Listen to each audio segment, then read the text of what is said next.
پوری دنیا میں اہل اسلام کے جو حالات مصیبت و پریشانی کے ہیں، سب سے پہلے جس ذات نے یہودیت و نصرانیت کے تابوت میں کیل ٹھوکنے کا کام انجام دیا، وہ صلاح الدین ایوبی ہو یا نور الدین سنگی ہو، وہ دونوں بھی سرکار غوث اعظم کے مرید ہیں۔ صلاح الدین ایوبی کے اندر یہ جرأت کہاں سے آئی؟ ان کی یہ غیرت ایمانی، ان کی جرأت یہ بتا رہی ہے کیا دبے جس پہ حمایت کا بندہ تیرا شہر کو خطرے میں لاتا نہیں کچھ کا تیرا۔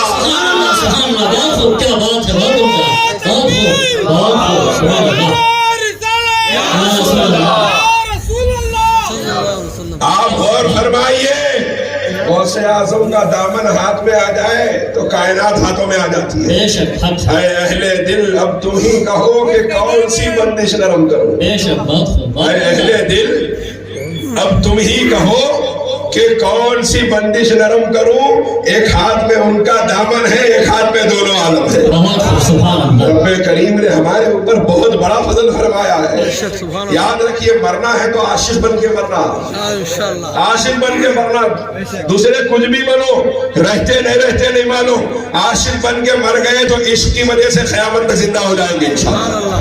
عاشق بن کے مرنا، اور غوث اعظم تو ذات ایسی ہے جس کے عشق میں اولیاء ناز کرتے ہیں، لاکھوں اولیاء جس کی غلامی میں ناز کرتے ہیں۔ تمہاری چھوڑی ہوئی میں اولیاء کا ہے نصیب، کیا شان ہے اللہ نے رتبہ غوث اعظم کا۔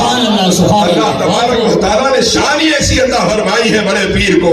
میں نے جو خطبے میں آیت مبارکہ پڑھنے کا شرف حاصل کیا، جس میں رب کریم فرماتا ہے اِنَّا أَعْطَيْنَاكَ الْكَوْثَرَ، میرے محبوب ہم نے آپ کو کثرت عطا فرمائی، ہم نے آپ کو کوثر کثرت عطا فرمائی ہے، اور پھر اس کثرت کا جانشین آپ دیکھیے کس کو بنایا ہے۔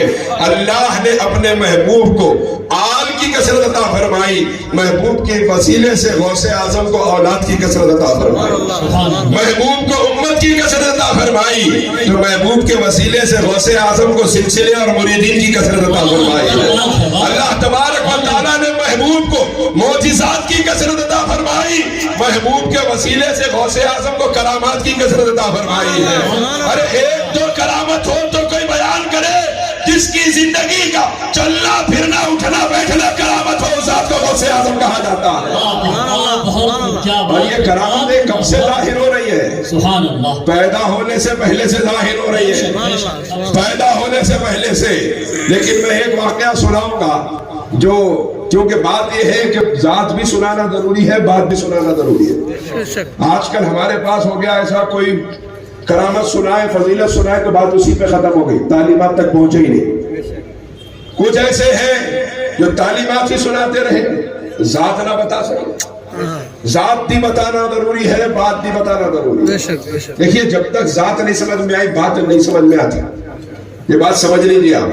ذات سمجھنا پہلے ضروری ہے، بات بعد میں مانتا آدمی، پہلے ذات کو مانتا۔ مثال کے طور پہ ابو جہل آیا صداقت مآب امیر المومنین سیدنا صدیق اکبر رضی اللہ تعالیٰ عنہ کے پاس، اور آ کے کہنے لگا کہ اے ابو بکر، اگر کوئی کہے کہ کل ایک رات میں نے ساتوں آسمانوں کی سیر کی، جنت جہنم کو دیکھا، عرش الہی پر گیا، اپنے رب سے ملاقات کر کے واپس آ گیا، اگر کوئی کہے تو کیا ایسا ہو سکتا ہے؟ ذات کو پیش نہیں کیا، ابھی صرف بات کو پیش کیا۔ سرکار صدیق اکبر نے فرمایا ایسے کیسے ہو سکتا ہے، ایسے تو نہیں ہو سکتا۔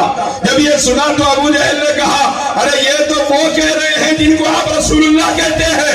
جب ذات کو پیش کیا، صدیق اکبر نے فرمایا میرے سرکار اگر فرماتے ہیں میں ایمان لاتا ہوں، سرکار جا کے واپس آ گئے۔ وہ ذات جب سامنے آتی ہے تو بات پہ خود بخود عمل ہو جاتا ہے۔ اب ذات دیکھیے کیسی ذات ہے۔